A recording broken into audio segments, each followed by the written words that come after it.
You see that guy right there? Today we're going to go through everything about the libero. How's it going, folks? So we're going to go right through the libero in a back four in FM24. Quick, snappy, and hopefully at the end of this you'll understand what to do with it and what not to do with it. Right, crew, first of all, a reminder what the libero actually does for your team. Normally we use it in a back three, don't we? But we've got the ability to use it this year in a back four thanks to Pep and John Stones. So the libero is a central defender role that positions like a traditional centre-back out of possession. So remember that, he's going to get back in that zone. However, in possession, the libero looks to step into midfield to act as a pivot.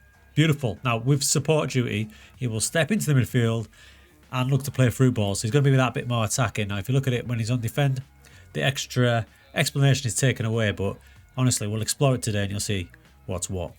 Now, for today, we're going to play a dead simple 4-4-2. And now, the reason we do this is because everything makes sense here. We've got our libero. We're expecting him to move forward a bit. So when he moves forward, we've got a bit of a double cover there. We've got a central midfielder on defence, so he's going to play in that midfield pivot with the libero. And we're also going to use the new inverted fullback role, which in theory, when my boy libero moves forward, he should move across to partner the centre-back. You'll also notice I've got a central midfielder on attack. The thing being here, if he's going to step into here, I feel like that's going to unleash him to move further forward. More of that later on when we're in the match. Right, we're in match now. We can see Lecce have the ball. Now, if I focus on our boy, the Ridge, if I've got the pronunciation wrong, I'm sorry, but it's a bit of a trademark of mine. We're going to follow him as the game goes on. So let me get the play in motion. So we haven't got the ball here, and you can see, so pause it there. Pretty standard back four. We're defending in a 4-4-2, which is what we want. The exciting part starts when we get the ball back. So let's go to that. Now you can see we've got the ball back here at the keeper, and it goes to the Ridge. Now he's going to start off a lot of the moves, a bit like a deep playmaker. As he finds his man, though, I want you to keep an eye on him. Now, it's going down the left-hand side. On the left, we've got a wide playmaker and a wing-back, so he will bomb on. But watch our boy libero. This is mad. I mean, he's gone. Look at him. He's absolutely sprinting now. As he holds there, he's in central midfield. Now, behind him either side, we've got our Damian, who's playing as the inverted fullback, so he's going to partner the centre-back, which is Bastoni. And that extra cover we've got from the central midfielder.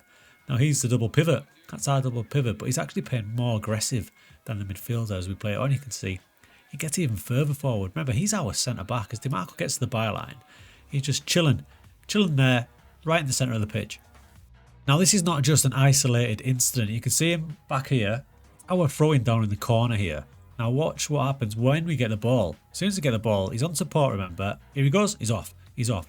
And he pauses there. Now, if we look at here, we've got our double pivot of Fratesi and our libero. At the back, we've got our centre-back Bastoni and our inverted full-back on defend, providing the cover. This is a thing of beauty. He's literally playing the Stones and Rodri role there. Sitting in, waiting. Now, this is perfect if you're a big team like Inter as we go close there. So I said perfect for a team like Inter, and this is because they are the stronger team. They're a possession-based team, and they're dominating the ball so you can push forward. This can open up all sorts of movement possibilities. Honestly, I've only touched the surface so far. Let's have a look at this attack. Different camera angles so you can get a bit of a funkier view. We can see him in the bottom corner there, piling forward. Now, Thuram's the deep line forward. There's our central midfielder, and DiMarco's our aggressive wing-back. He is literally pivoting in the middle of the pitch now, getting ready to receive the ball. This is the same move on 2D. Now, if I pause it, you can see his position there. And you can see what it enables the rest of the pitch to do. So you look, number 2 is my winger. You've got your striker here, another striker. Remember what we said about Asliani. He's going to turn into another striker when the game gets going. Receives the ball, gives it, and now he's off as well.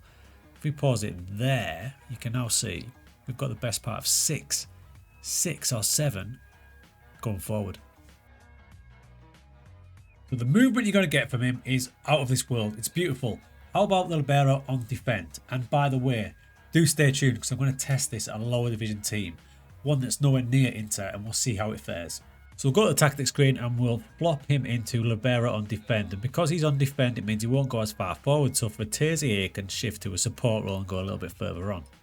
Okay, so we've got on defend duty now, and the difference is going to be quite stark, and I really like it. So if I press play now, I've got him circled there, you can see him. So when we've got the ball last time when it was on support, going down that left-hand side, he absolutely bombed, didn't he? He was nearly near enough on the 18-yard box. Look at the difference now. He's still going forward, but he puts the brakes on there and he's holding. Look at him holding and straight back in.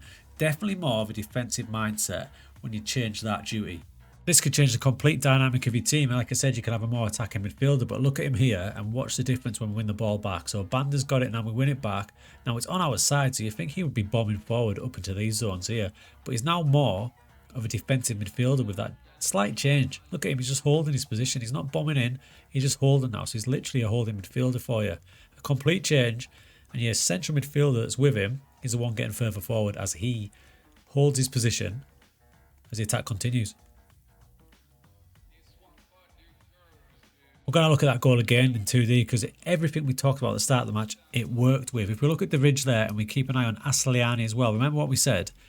This role here will unleash him to go forward, and when he's on defend duty, I think it unleashes him a little bit more. So as we play it on, Banda's got the ball. We win it back shortly, don't we? There. Now, if he's on support, he's going to be bombing a bit more. Because he's on defend duty, he's going to act like a defensive midfielder, which means over here, Asliani, look at him, 21, near enough next to number 9, Turam. So he's turned into another striker. As the ball goes wide, the ridge is holding his position. Asliani, literally, neck and neck with Turam. Lautaro gets it. The ridge is holding his position. Ball comes across. There's our new striker. Bang.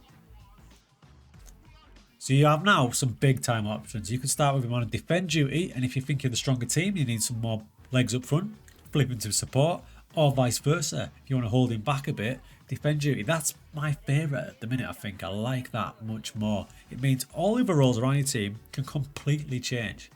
Now, it is very early in the game and we're going to find things out as we go, but I will say that this role here is going to be key for it because as he moves forward, he does tuck in into there. So that is one essential role. You can play around with this one. Depending on the duty of Libero, depends on the aggressive nature of this. I would like to see this role perhaps combined with it. The halfback, that could be very interesting. Another experiment there. Now, it's probably no surprise to you that I absolutely love this role, but do beware, have some caution about it because there are some pitfalls. Now, using it, you can dominate the ball, dominate possession in that central area, but you're going to leave a gap out wide because your boy on the right-hand side is going to be covering an awful lot inside. So you're going to have gaps. For example, if we were to lose the ball now, you can see the ridge is moving forward. He's back on support now. You can see that big gap in between the full-back and the centre-back because he's only just started moving across because we've just got the ball back. If you're to lose the ball now and the other team are a good counter-attacking team, there's a gap. So these are the sort of things you've got to weigh up, especially if you're a weaker team against a good team. They will exploit that. But there's only one way to find out for real. We've got to try this with a weaker team. So this is my lower league libero in the National League in England. He's actually not too bad, you know, for this level. I'm quite happy with him. Obviously, he's completely different to what we just used. And the team around him, more importantly, are completely different and a completely lesser level. So let's see. We're going to go with a similar setup. The only difference is I've gone for 2 wingers and I've gone a bit more aggressive in central midfield and less aggressive with the fullback because it's lower league, but all eyes on the libero. Okay, all eyes on our boy Wallace here. He's going to be our libero, and let's see. I mean, it's tricky to know what we're looking for. I guess what we're looking for is basically the similar type of movement. And look, early days, we're getting that. You can see him there, already moving up. What we do have is a bit of a discrepancy in positioning from other players, such as the centre-backs way deep. He could be doing with getting a bit higher up. But, in essence, what we're wanting from this libero role here is to defend one way and attack another way. Now, if you look at the top end of the pitch, what we've basically got there is 4 back here, and then we've got 1, 2, 3, 4, 5, 6. So we are attacking with a 6, and we're defending with a 4. Now, in defence, we've got our back 4 going across the back there. That's the set back 4, and then over here, we've got the set midfield and 2 up front. We are defending beautifully in that 4-4-2. Now, I did think there'd be definite differences. Now, you can see Wallace up here making his move. He's going for it libero style, but when we lose the ball here, he starts to chug. He does not get back into position as fast as the elite players do. You can see we've got 1, 2, 3, 4 players running off us. Remember what I said about the risk-reward ratio? If you're not an elite team, it's going to be riskier. And as we can see here, as the opposition attackers, Wallace is chugging. He is sat. He's kind of staying in that defensive midfield area, whereas we need him to leg it. The inverted fullback is having to stay as a centre back, leaving this massive gap here and then overload, and I think we might get punished from it. There it is. You can see the 2 over. Fortunate, but you can see the problem. Wallace still on the edge of the box, and the inverted fullback had to come across. So overloads are going to kill you if you don't use it right.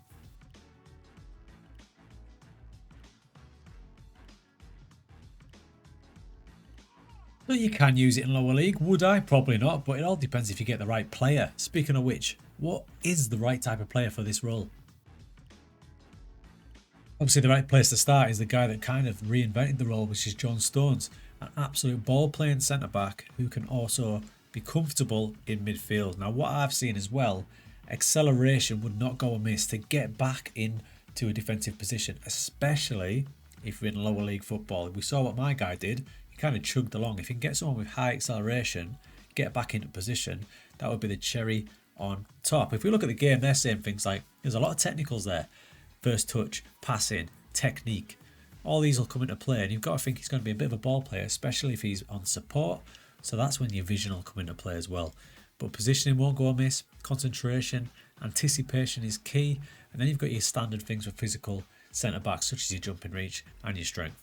But the little hidden one for me would be acceleration. Add that in. But if you're looking for an all-round player to perhaps retrain a defensive midfielder, would be pretty much ideal. Now, I'll level with you. That video was supposed to be 3 minutes and snappy, but I just got lost in that role because I absolutely love it. There'll be lots more Know Your Roles videos coming up. We did them in past FMs, but with this FM, which I believe is the best FM yet, we're going to get down and dirty in it. And coming up soon will be wing backs. And we'll also do a proper deep dive into that new inverted fullback role. Can we possibly use 2 of them? If there's any other roles you want me to have a look at and go into a little bit more detail, drop them down in the comments. If you've used the Libero, let me know how you're getting on.